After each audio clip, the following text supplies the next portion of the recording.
Chapter 3. George begins to make the medicine. Remember when we just last left George? He had said a poem about different things the medicine would be doing. He was creating some medicine for his grandmother. This medicine is not a good medicine. He wants it to be a bad medicine. George took an enormous stewing pot out of the cupboard and placed it on the kitchen table. "George," came the shrill voice from the next room. "What are you doing?" "Nothing, Grandma," he called out. "You needn't think I can't hear you just because you closed the door. You're rattling the pots and pans." "I'm just tidying the kitchen, Grandma." Then there was silence. George had absolutely no doubt whatsoever about what he was going to make his fabulous medicine.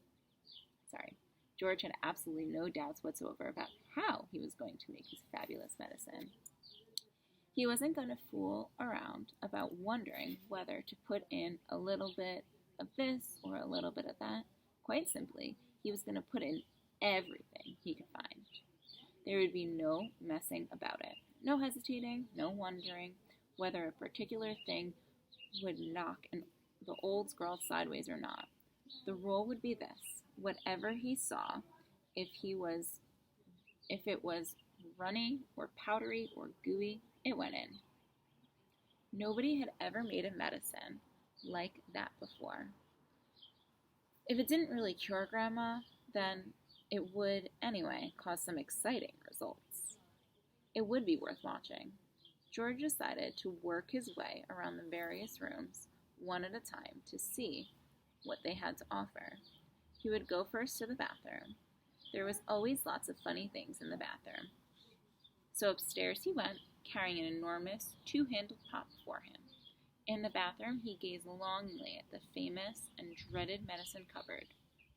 But he didn't go near it.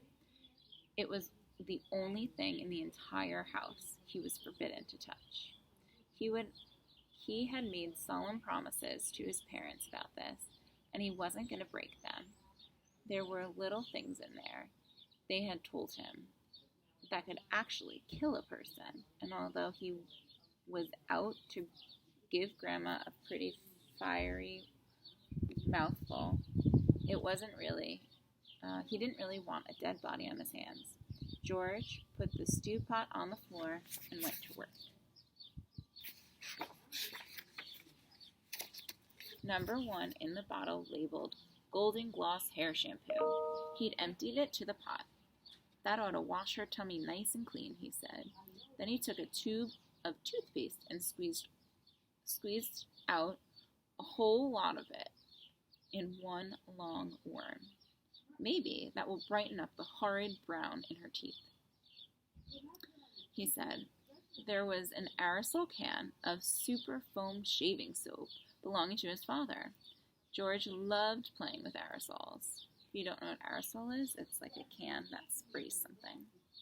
He pressed the button to keep and kept his finger on it until there was nothing left. A wonderful mountain of white foam built up in the giant pot. With his fingers, he scooped out the contents of the jar of vitamin-enriched face cream. In went a small bottle of scarlet nail polish. "If the toothpaste didn't clean her teeth," he said, then this will paint them as red as roses." He found another jar of creamy stuff labeled hair remover. Smear it on your legs," it said, and allow it to remain for 5 minutes. George put that into the pot too. There was a bottle of yellow stuff inside called Dishworth's famous dandruff cure. It went in. There was something called Brilliant for cleaning false teeth. It was a white powder. It went in too.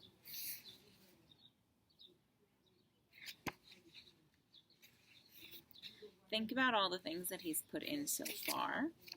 So far, all of the things that he's put in are not things that you should be eating. So I don't know how this medicine is going to come out. Again, it's a fantasy book, so it could be anything could happen. He found another aerosol can. "Nevermore ponging deodorant spray. Guaranteed," it said, "to keep away unpleasant body smells for a whole day." She could use plenty of that, George said, as he sprayed the entire canful in the stewing pot. Liquid paraffin, the next one was called. It was a big bottle. He hadn't in the fanciest idea what it did to you, but he poured it in anyway. That, he thought, looking around him, was about all from the bathroom. In his mother's dressing table in the bedroom, George found yet another lovely aerosol can. It was called Helga's Hair Set. Hold 12 inches away from your hair and spray lightly. He squirted a whole lot into the pot. He did enjoy squirting these aerosols. There was a little bottle of perfume called Flowers and Turnips. It smelled of old cheese. In it went.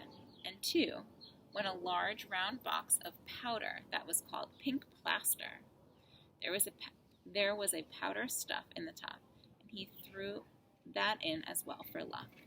He found a couple of lipsticks. He pulled the greasy red thing out from the little cases and added them to the mixture. The bedroom had nothing more to offer, as George carried the enormous pot downstairs again and trotted into the laundry room, where the shelves were full of all kinds of household items. The first one he took down was a large pot of super white for automatic washing machines dirt. It said, "Will disappear like magic." George didn't know whether Grandma was automatic or not, but she certainly was a dirty old lady. So, she better have it all, he said, tipping in a whole boxful. Then there was a big can of Waxwell floor polish. It removes filth and foul messes from your floor and leaves everything shiny and bright, it said. George scooped the orange-colored waxy stuff out of the can and plunked it into the pot. Remember what George's mom said before she left, that he shouldn't get into mischief? Wonder if she would consider creating a medicine that's probably going to hurt his grandmother, Mischief. There was a round cardboard carton labeled flea powder for dogs. Keep away from your dog food, it said, because this powder, if eaten, will make the dog explode. Good, said George, pouring it into the stewing pot. He found a box of canary seed on the shelf. Perhaps it'll make the old bird sing, he said, and it went in. Next, George explored the box of shoe cleaning materials, brushes and cans and polishing cloths. Well, now, he thought, Grandma's medicine is brown, so my medicine must look brown, or she'll smell a rat. The way to color it, he decided, would be brown shoe polish.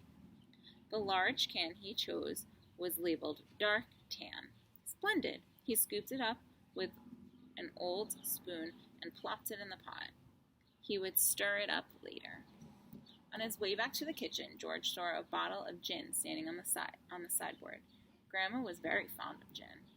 She was allowed to have a small nip every evening. Now it would be her treat. He still poured in the whole bottle, he said. Back to the kitchen, George put the huge stewing pot on the table and went over to the cupboard that served as a larder.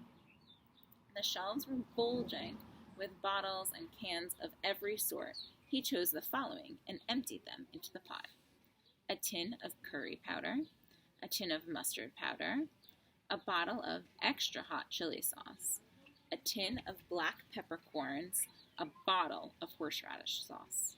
There, he said out loud, that should do it. George, came a screeching voice from the next room. Who are you talking to in there? What are you up to? Nothing, Grandma. Absolutely nothing, he called back. Is it time for my medicine yet? No, Grandma.